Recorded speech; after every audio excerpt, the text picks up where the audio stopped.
আসসালামু আলাইকুম। ওসমান হাদি ভাইয়ের উপর আক্রমণের পর থেকে বাংলাদেশে এখনো পর্যন্ত উত্তাল।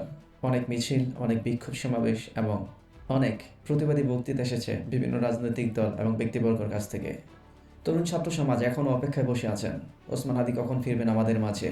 ইনকিলাব মঞ্চের এ দেশপ্রেমিক যোদ্ধার অপেক্ষায় এখনও পর্যন্ত আমরাও পথ চেয়ে বসে আছি। অবশেষে হদিশ মিলেছে কে ওসমান হাদিকে আক্রমণ করতে পারে, তার সম্ভাব্য পরিচয়। ওসমান হাদিকে আক্রমণ করেছিল কে, এই বিষয়ে এখনও পর্যন্ত স্পষ্ট কোনো প্রমাণ পাওয়া যায়নি, তবে তা প্রমাণ হওয়ার খুবই কাছাকাছি চলে এসেছে। খুব শীঘ্রই হয়তো তাও প্রমাণ হয়ে যাবে। গোয়েন্দা তথ্য এবং বিভিন্ন পত্রিকার বরাতে জানতে পারলাম ওসমান হাদি ভাইয়ের উপর আক্রমণ করেছিল যে কুখ্যাত ব্যক্তি, তিনি নিষিদ্ধ সংগঠন ছাত্রলীগের একজন সদস্য ছিল। আর এই খুনি সন্ত্রাসীর নাম ফয়সাল করিম মাসুদ ওরফে দাউদ খান। প্রথম আলো সংবাদ অনুযায়ী 2019 সালের 11 মে ঘোষিত ছাত্রলীগ কেন্দ্রীয় পূর্ণাঙ্গ কমিটিতে ছিলেন এই সন্ত্রাসী দাউদ খান। 2024 সালের জুলাই গণঅভ্যুত্থানের সময় ছাত্র সমাজ এবং আন্দোলনরত ছাত্রদেরকে হত্যা করার জন্য ছাত্রলীগের অন্যান্য সদস্যদের সাথেও মাঠে নেমেছিলেন এই কুখ্যাত সন্ত্রাসী। এই বিষয়ে সত্যতা প্রথম আলো তার বিভিন্ন সূত্রে জানিয়েছে। এমনকি প্রথম আলো এও দাবি করেছে ওসমান হাদির উপর যে ব্যক্তিটি গুলি চালিয়েছিল সেই ব্যক্তিটি প্রকৃতপক্ষেই ফয়সাল করিম। প্রথম আলোর বরাতে যা জানতে পারলাম তা হচ্ছে ওসমান হাদির উপর গুলির ঘটনায় সন্দেহভাজন ফয়সাল করিম ও কেন্দ্রীয় ছাত্রলীগের সাবেক সদস্য রেজনুল হক চৌধুরী ও গোলাম রব্বানী নেতৃত্বাধীন কমিটি ফয়সাল করিম দাউদ খান একই ব্যক্তি। এছাড়া সাম্প্রতিক সময়ে হাদি ভাইয়ের সঙ্গে ঢাকা 8 আসনের প্রচারণার সময় এবং গণসংযোগ কার্যক্রমে হাদি ভাইয়ের সাথে তাকে দেখা গিয়েছিল। এছাড়াও বাংলা মোটরে হাদির ইনকিলাব মঞ্চের বিভিন্ন কালচারাল প্রোগ্রামগুলোতেও তাকে তার সাথে দেখা গিয়েছিল এবং এরকম অনেক ছবি নাকি ফেসবুকে ভাইরাল হয়েছে। একটা বিষয় দেখার চেষ্টা করুন, হাদি ভাইকে যে তারা অনেক আগে থেকে টার্গেট করেছিল তার কিন্তু একটি অন্যতম প্রমাণ এই বিষয়গুলো। 2018 সালের একাদশ জাতীয় নির্বাচনের সময় আসন ভিত্তিক নির্বাচন পরিচালনা ও সমন্বয় কমিটি করেছিল কেন্দ্রীয় ছাত্রলীগ। ঢাকা 12 আসনের আওয়ামী লীগের প্রার্থী, কুখ্যাত সন্ত্রাসী এবং ছাত্রদের রক্তপিপাসু সাবেক স্বরাষ্ট্রমন্ত্রী আসাদুজ্জামান খানের সমন্বয় কমিটির সদস্য ছিলেন এই ফয়সাল করিম। জুলাই গণঅভ্যুত্থানের পর গত বছরে 28 অক্টোবর ঢাকার আদাবরের বাইতুল আমান হাউজিং সোসাইটি এলাকায় ব্রিটিশ কলম্বিয়া স্কুলের চতুর্থ তলায় অফিসে 17 লক্ষ টাকা লুটের ঘটনা ঘটে। এই ঘটনায় আদাবর থানায় একটি মামলা হয়। এই মামলার প্রধান আসামিও ছিল এই ফয়সাল করিম। মামলা হওয়ার কিছুদিন পর 7 নভেম্বর আদাবর এলাকা থেকে ফয়সাল করিম ওরফে দাউদ খানকে গ্রেপ্তার করা হয়।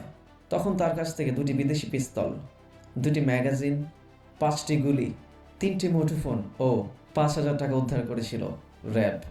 হাস্যকর ব্যাপার সত্য যে ওই মামলায় গত 16 ফেব্রুয়ারি হাইকোর্ট থেকে জামিন পায় এই কুখ্যাত সন্ত্রাসী ফয়সাল করিম। এমনকি জামিনের সময়সীমা বাড়াতে 12 আগস্ট আবারও আবেদন করে এবং এই আবেদনের উপর হাইকোর্ট নতুন করে তাকে 1 বছরের জামিন মঞ্জুর করেন। জামিনে থাকা অবস্থায় এবার তার উপর ওসমান হাদিকে গুলি করার অভিযোগ আসলো। একটা বিষয় অত্যন্ত লক্ষণীয়, এই ঘটনা ঘটার পূর্বে ফয়সাল করিম দাউদ খানের মতো সন্ত্রাসীদেরকে যে মামলায় আটক করা হয়েছিল সেই মামলায় তার জামিন হওয়ার কোনো সম্ভাবনা থাকার কথা নয়। তাকে জামিন দিল কে, কে তার জন্য কোর্টে লড়ল, কোন জজ তাকে জামিন দিল, এই বিষয়গুলো এখনই খতিয়ে দেখার বিষয়। অবশ্যই তার পেছনে এমন কোনো ব্যক্তি বা গোষ্ঠীর হাত আছে যারা কিনা তাকে গোপনে সাহস যোগাচ্ছে, মদত দিচ্ছে এবং গুটি চাল খেলছে।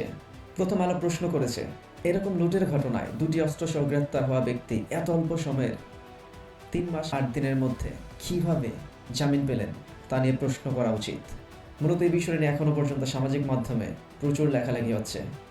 অন্যদিকে যে মোটরসাইকেলটি ব্যবহার করে ওসমান হাদি ভাইকে আক্রমণ করা হয়েছিল সেটা ইতিপূর্বে র্যাব জব্দ করেছে এবং সেই মোটরসাইকেলের মালিক আব্দুল হান্নানকে গ্রেফতার করেছে। এ প্রসঙ্গে ইত্তেফাক নিউজ থেকে জানতে পারলাম মোটরসাইকেলটির মালিক আব্দুল হান্নানকে রাজধানীর মোহাম্মদপুর এলাকা থেকে গ্রেফতার করা হয়েছে। পরে তাকে পল্টন থানা পুলিশের কাছে হস্তান্তর করা হয়েছে। র্যাব আরও জানায় মোটরসাইকেলটির নাম্বার হচ্ছে 546375। গ্রেফতারকৃত হান্নানের বাবার নাম মোহাম্মদ আবুল কাশেম এবং তার বাড়ি রাজশাহীর চাঁপাইনবাবগঞ্জে। এই হত্যার ঘটনায় হান্নান জড়িত কিনা সে বিষয়ে এখনও পর্যন্ত তথ্য পাওয়া যায়নি। এই হচ্ছে আজকের আপডেট। এখন একটি প্রশ্ন বারবার জেগে উঠছে, নিষিদ্ধ সংগঠন আওয়ামী লীগের কুখ্যাত মেম্বার এই ফয়সাল করিম দাউদকে কে জামিন দিল, কী কারণে জামিন দিল, কেন এই কোর্ট তার এই মামলার জামিন মঞ্জুর করলো এবং পরবর্তীতে সেটাকে 1 বছর পর্যন্ত এক্সটেনশন করলো। এই বিষয়গুলো কিন্তু কাকতালীয় নয়। এই প্রত্যেকটি বিষয়ের পিছনে জড়িয়ে আছে এক একটা লুকানো সত্য এখানে জড়িয়ে রয়েছে অনেক ষড়যন্ত্র। দুঃখজনক হলেও সত্য, জুলাই গণঅভ্যুত্থানে এতগুলো সন্তানকে শহীদ করার পর, এতগুলো মানুষকে বিকলাঙ্গ এবং আহত করার পরও বর্তমান ছাত্রলীগ তথা তাদের প্যারেন্ট সংগঠন আওয়ামী লীগের মধ্যে কোনো অনুশোচনা নেই। মাঝে মাঝে মনে হয় আওয়ামী লীগ হচ্ছে একটা সন্ত্রাসী সংগঠন এবং এটা সন্ত্রাসী সংগঠন জন্ম দেওয়ার একটা কারখানা। তা না হলে ছাত্রলীগের মধ্যে কেন এত সন্ত্রাসী পয়দা হবে? আমরা ইতিপূর্বে জাহাঙ্গীর কবির নানকের নানা ভাইরাল ভিডিও সম্পর্কে জেনেছি এবং সেই সাথে এটাও জেনেছি স্বরাষ্ট্র উপদেষ্টা আসাদুজ্জামান খানের সেই রক্তপিপাসু ঘোষণার কথা যখন গণঅভ্যুত্থান ঘটেছিল। এ থেকে বুঝতে বাকি নেই যে বর্তমান ছাত্রলীগ তথা তাদের প্যারেন্ট সংগঠন আওয়ামী লীগ সন্ত্রাসীদের জন্ম দিচ্ছে। এখন যদি এই আওয়ামী লীগকে নতুন করে রিফর্ম করা না যায়, যদি ভালো মানুষগুলোকে আওয়ামী লীগের ফ্রন্ট লাইনে নিয়ে আসা না হয়, তাহলে হয়তো খুব শীঘ্রই আওয়ামী লীগ হারিয়ে যাবে।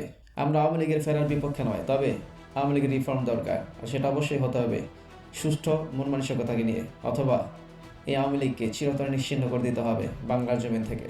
আসসালামু আলাইকুম রহমতুল্লাহ।